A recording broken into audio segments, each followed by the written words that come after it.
This is a huge humanitarian crisis that has been caused, and the country is sitting and doing nothing about it. Hello, you've tuned in to State of South Asia, a podcast from Himal Southasian, where we have the best minds on the region to unpack crucial issues affecting our politics, cultures, environments, and societies. I'm your host, Naitara Narayanan. Manipur, a state in northeast India, has been in the grip of civil war for the last 1.5 years. The conflict is between two ethnic groups. On one side are the Meiteis, who are the majority, mostly Hindu, and largely live in the Imphal Valley. And on the other are the Kuki-Zomi-Hmars, who are tribal groups. They are minorities living in the hills, and many of whom are Christian. During the course of the conflict, there has been a complete collapse of governance in the state. There have been killings, abductions, sexual assaults, and retaliations on both sides. Manipur society has been armed, and the divide is such that the tribal communities cannot access the valley and the Meiteis cannot access the hills. More than 250 people have been killed, and close to 60,000 people have been displaced.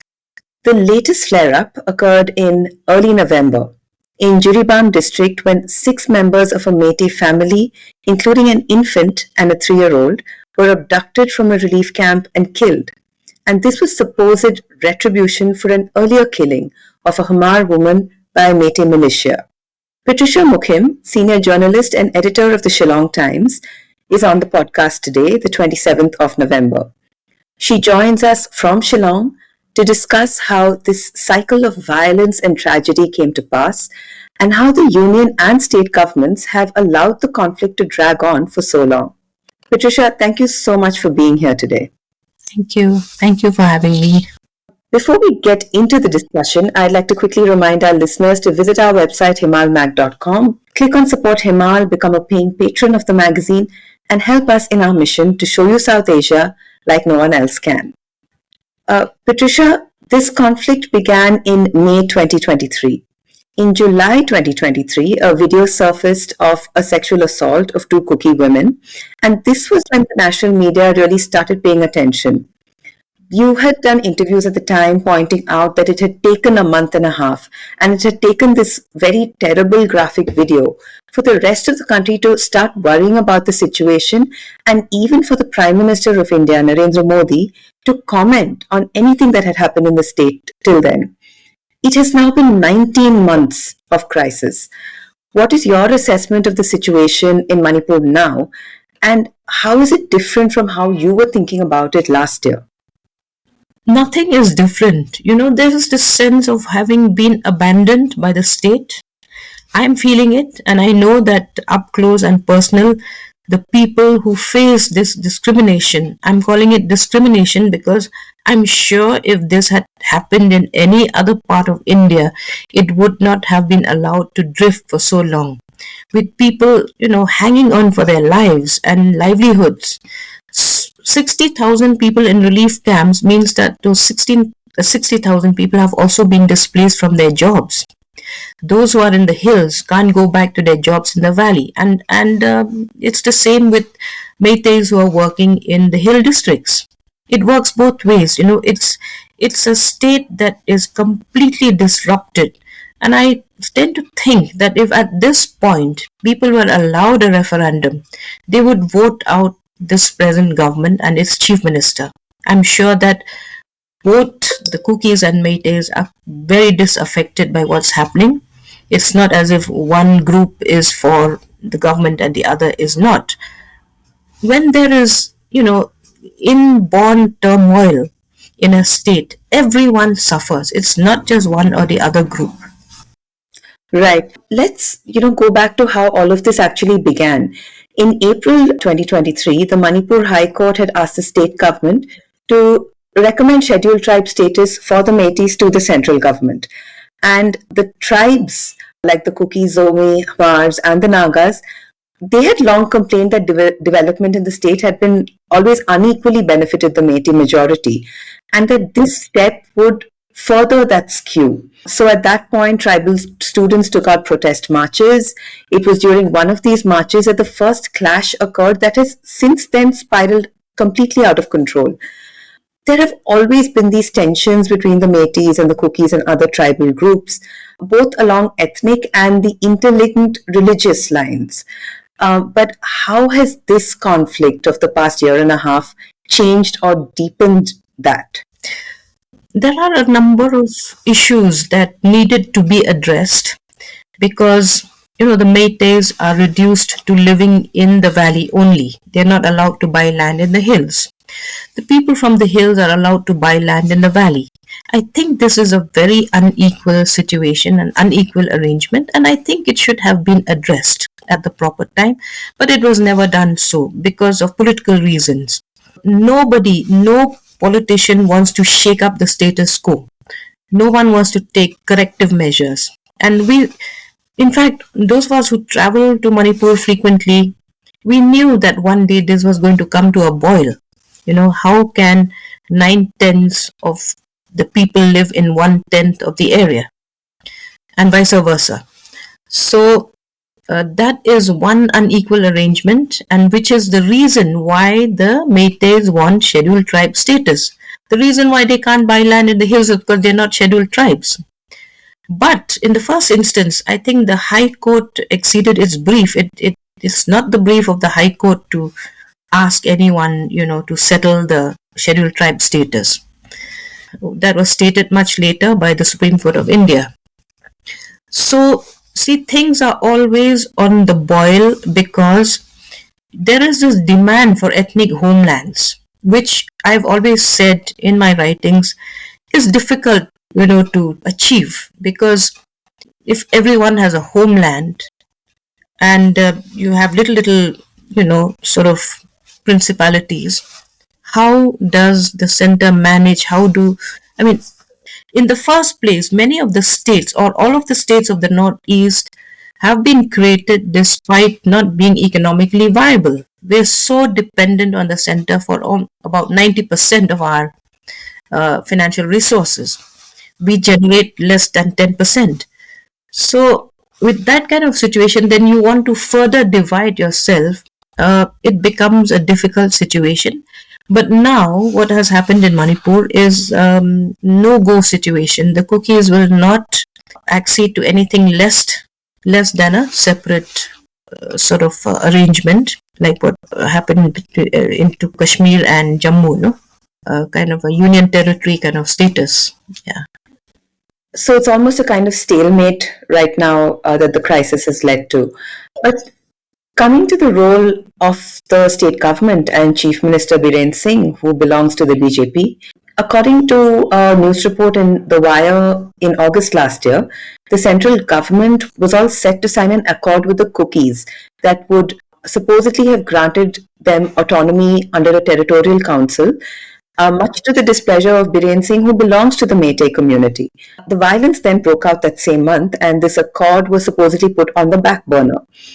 Now, Biren Singh himself has acted in a very partisan way during the conflict. He has called Kukis things like narco-terrorists, poppy growers, and he still does. And Kuki legislators themselves have, from his own party, have spoken out against him in very strong terms. And yet, over these 19 months, neither Modi nor the Home Minister Amit Shah, they have allowed him to continue as Chief Minister. How much of the responsibility of the crisis lies with Biren Singh? So Biren Singh is the agent provocateur here. And in a democracy like ours, when we have all these precedents from the past, where if there is conflict and that conflict is not brought down within about 48 hours, you have president's rule, because it means the failure of the rule of law in that state, failure of the state government. Now, if you do not have president's rule, you may send in any number of uniformed forces. If they have to work within the ambit of the state government, they're not going to have a free hand.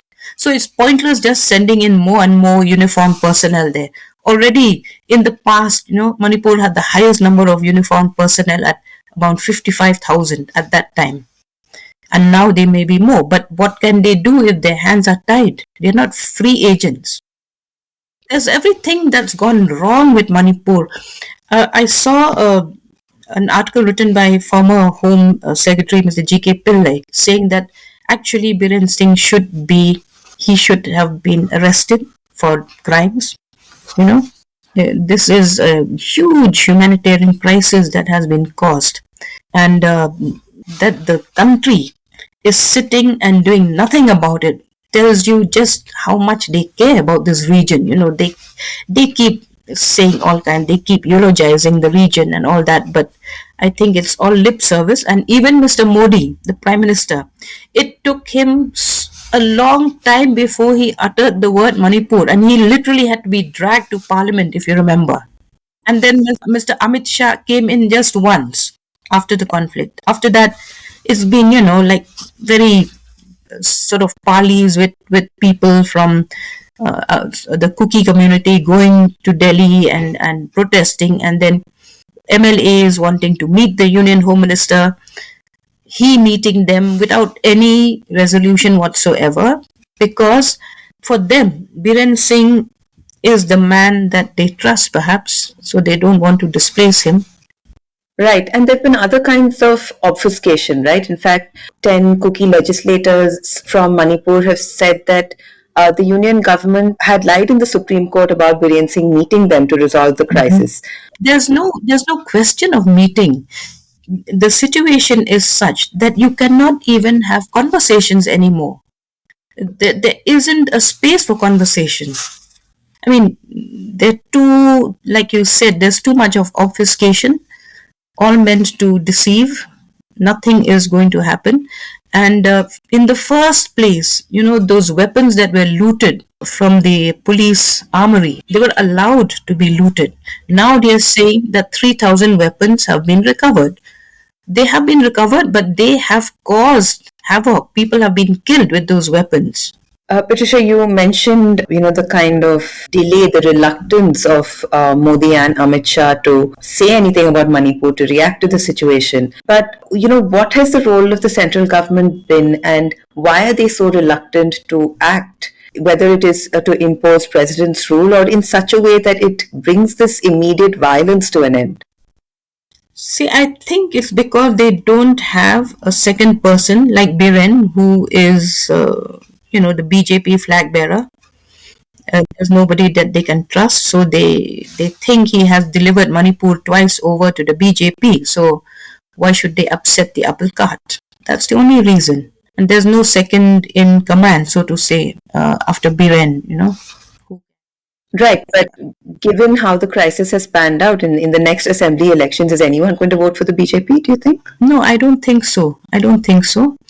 If people are rational and reasonable and are not tempted by other considerations, I don't think the BJP will ever come to power in Manipur again. Look at how strongly the Congress legislator, the Congress MP, the former professor from JNU, how strongly he spoke about Manipur in the parliament, and yet there's still no response. I mean, there's never been a situation like this ever. Right.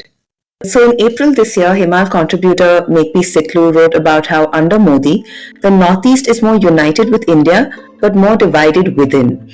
You can find that story and more in the episode notes. Himal brings you important perspective of conflict wherever it happens in South Asia, and it takes a lot to do this work. You can support our mission to show you the region like no one else can by becoming a paying patron of the magazine. Click on the link in the episode notes or go to our website himalmag.com and click Support Himal. You can also sign up to our newsletters to keep up with our latest stories, events, and more. Now, back to our conversation with Patricia Mukhim. Patricia, I want to ask you about the role of other actors in this crisis. There are armed groups like the Arambai Tengol, which is a Meitei group, which behaves like a militia. There are other insurgent groups that are extorting people during the crisis. How have these added to the tensions and the conflicts? How is it playing out on the ground? They have virtually taken over the valley and the surrounding, the area surrounding the hills. And the other day, I was told that the Arambai Tengol has set up offices in Calcutta and Delhi. Now, what do you make of that? And on the one hand, Biren Singh says the militant outfits will be dealt with all seriousness. So, which militant groups is he referring to? Only the hill militants? What about Arambai Tengol and Meitei Lipun? Why are they allowed a free hand? They were even allowed to call the MLAs, tell them to vote in a certain way, to tell them to speak in a certain tone. What is that? I mean, the more you think of Manipur, the more distressed you are, if not depressed, because everything is going wrong in that state. It shouldn't be like that. If you're against militants ruling the roost, then you should say the same about militants across the board. You shouldn't be allowing Arambai Tengol to run riot. Talking about the extortion of civilians, how does this actually work and how does it affect people's day to day lives? I mean, there is this atmosphere of tension, this fear anyway, and then you have insurgent groups who are coming back taking advantage of it. See, extortion has been the hallmark of Manipur, Nagaland.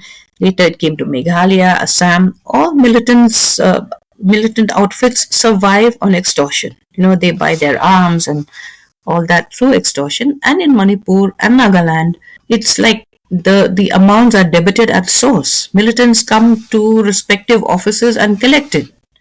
That's how bad it is. And my Meitei friends used to tell me those early days that they can't even buy a car. The moment they buy a car, they'll get an extortion note. You can't repair a home. You can't start to build a home because the moment militants see that, they think you have enough money to pay them as well. And this continues. It continues in Nagaland. The Nagas are so tired of extortion.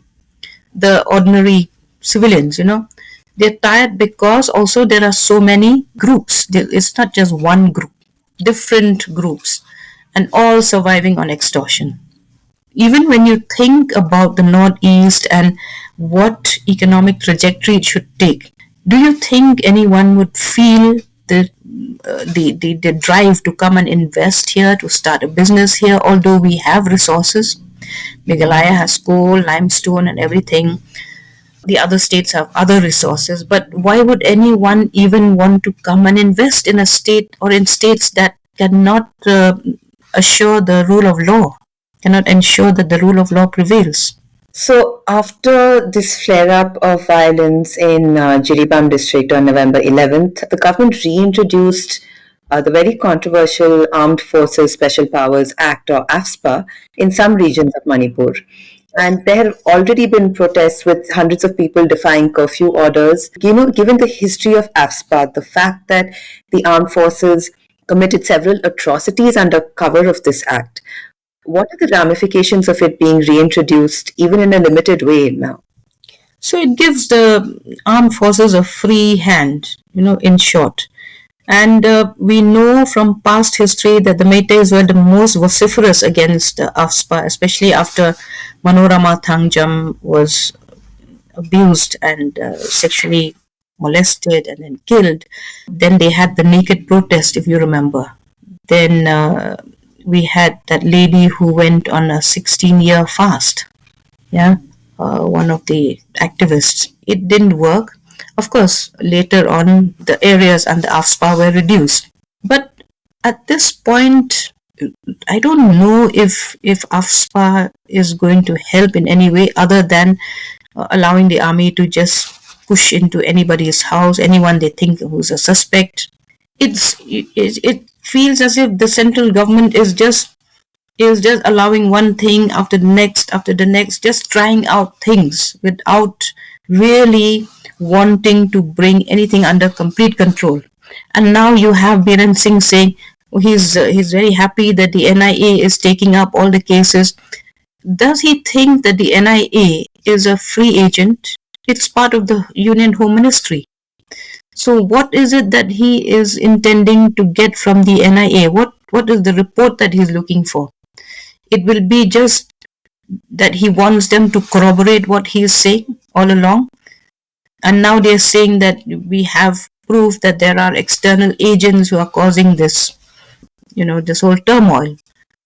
See, the problem is that most of the militant outfits of the Northeast are either based in Myanmar or in Bangladesh. Then later on, Bangladesh took, they took action, and most of them have been fleeced out from there. The problem is with Myanmar, there are still a lot of militant outfits operating from there. So and even Meitei outfits are out there. So how do we know who is doing what? And not just that, right? India has for many years now had this look east policy, about the neighborhood in South Asia, which basically means better relations, on the east and development of trade on that side. But you have this, Myanmar has its own conflict that's been going on for a while. Bangladesh now has a government that is a little wary of India. Yeah, very anti-India. And we've had this, seemingly endless internal conflict that's been going on. How do you think the Manipur conflict itself, the fact that it's dragged on for so long, affects our relationships with the neighbors?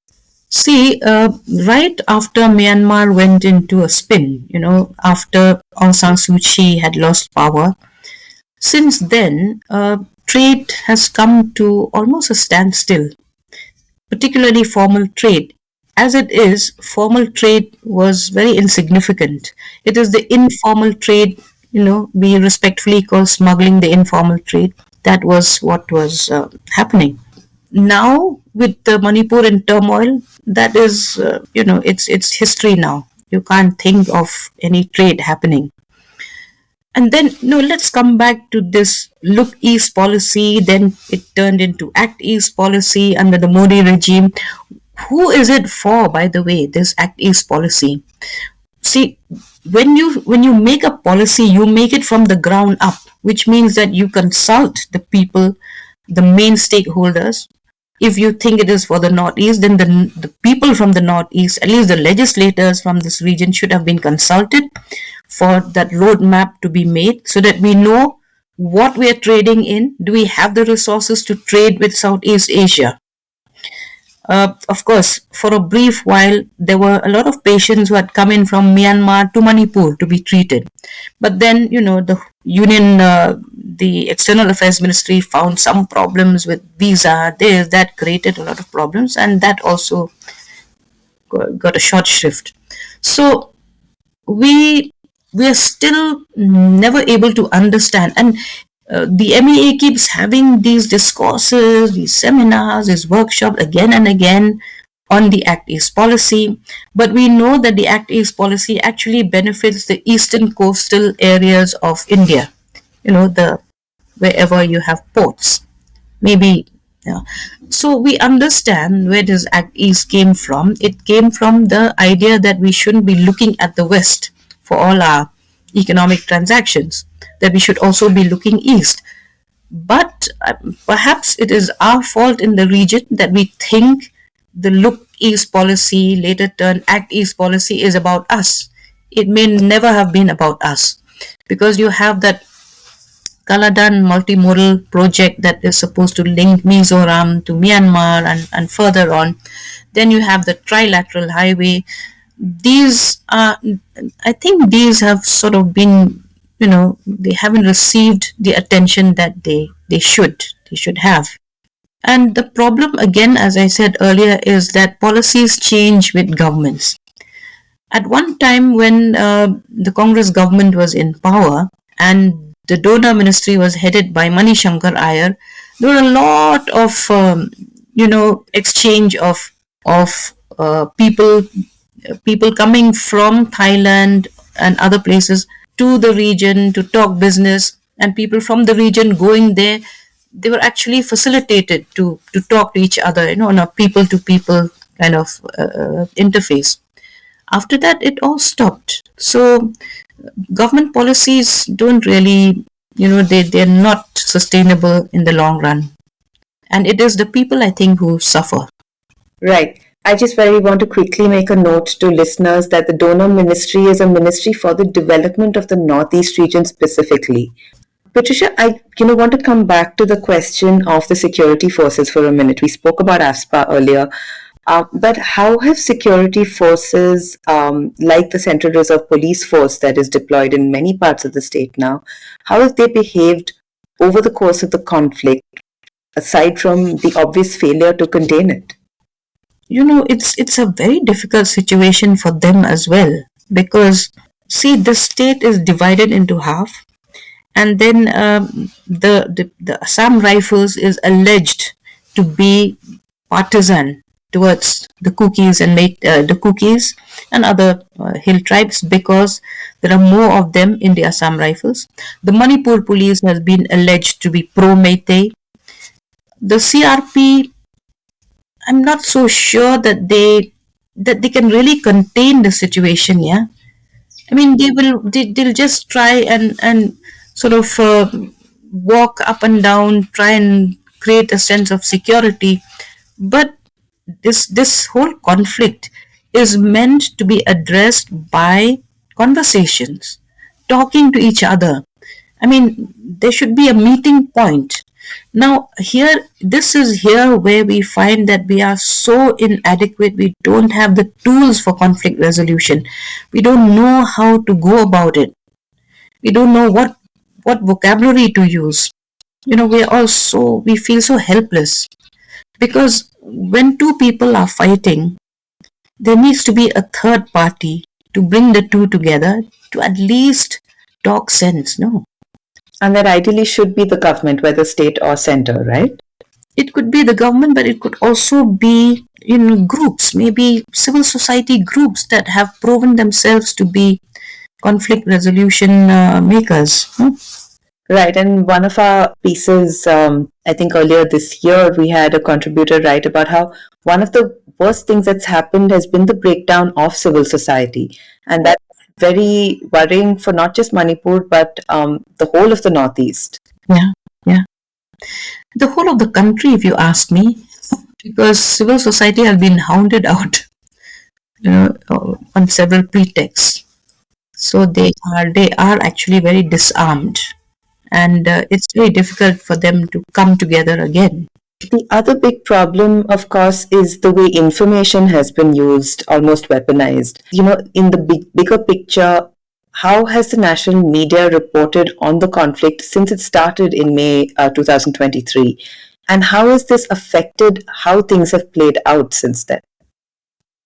I cannot cannot generalize that the entire so-called national media was wrong in their approach to the problem. Many of them had sent their reporters there, their correspondents there, and they've stayed there for long. But when they tried to report from the ground, many of them were harassed if they didn't take a certain position, especially if they were reporting from the valley. They were told that they should report in a certain way. Some of them were hounded out.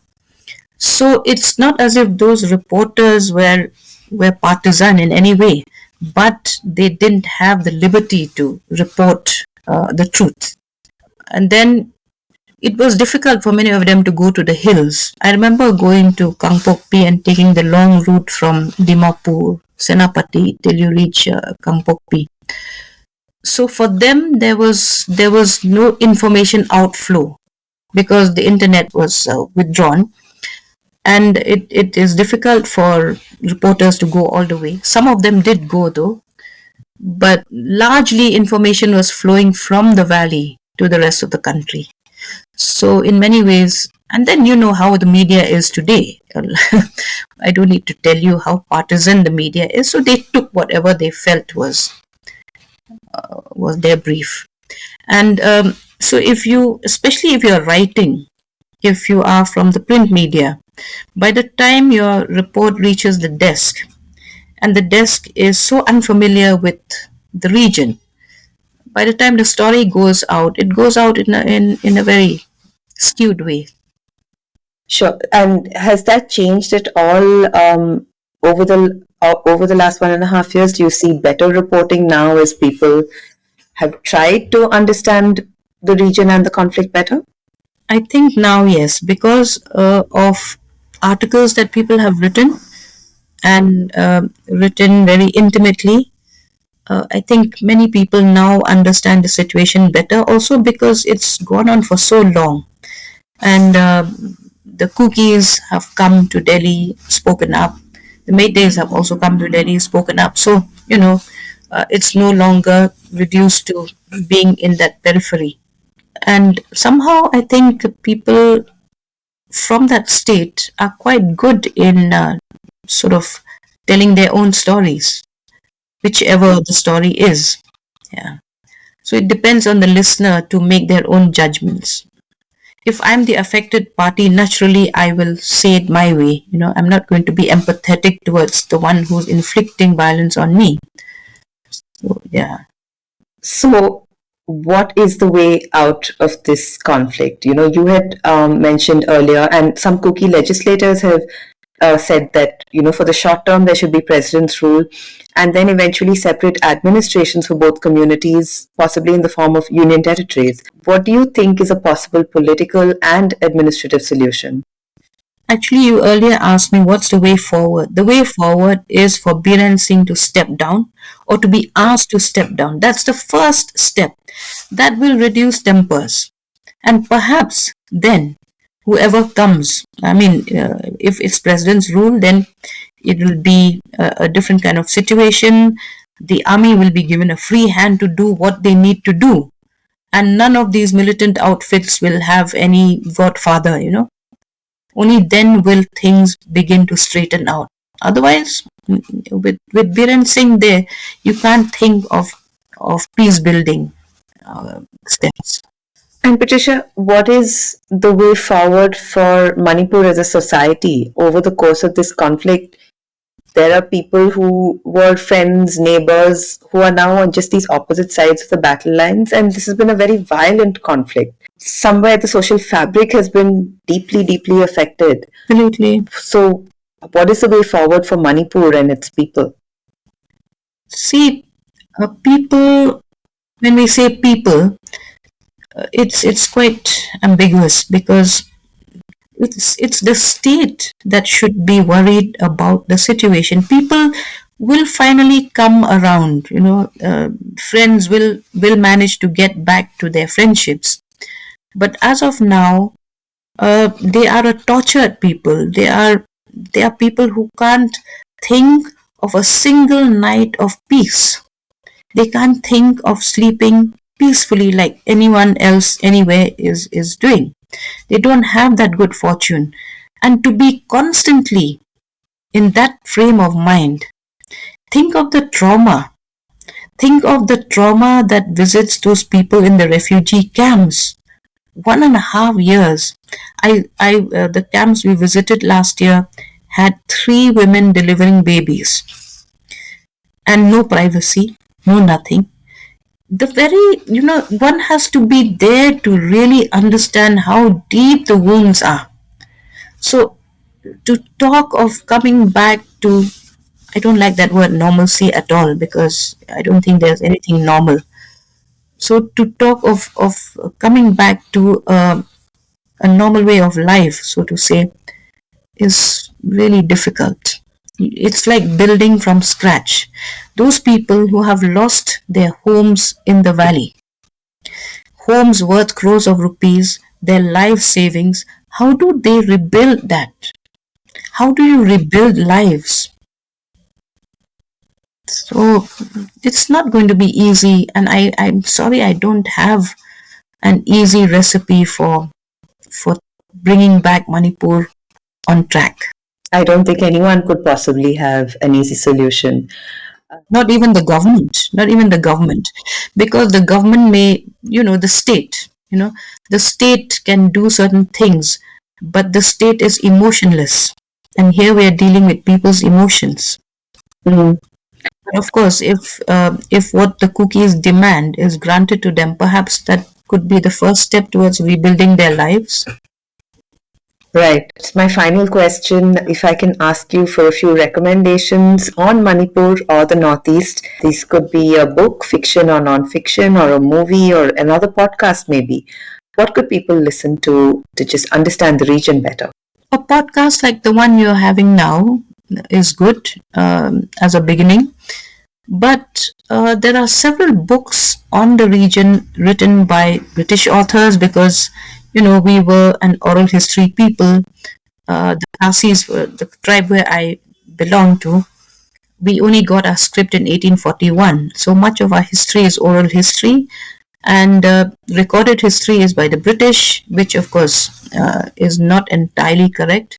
But over the years, you have local historians that have come up and written of their societies and of the region. So I think this is the world of Google. If I recommend one book, it may not be the best recommendation. I would suggest that people who are serious about understanding this region should read, come and visit, because the other day I was speaking to some person, and we were at the Lit Fest, and I was in conversation with Shobha D, and we were called Daughters of Independence because we were born after independence. And she had a completely different, different life. Mine was completely different because until 1948, when the people of my community signed the instrument of accession, we were really not independent. We were neither here nor there. So it takes a lot to understand the region. There are so many cultural nuances.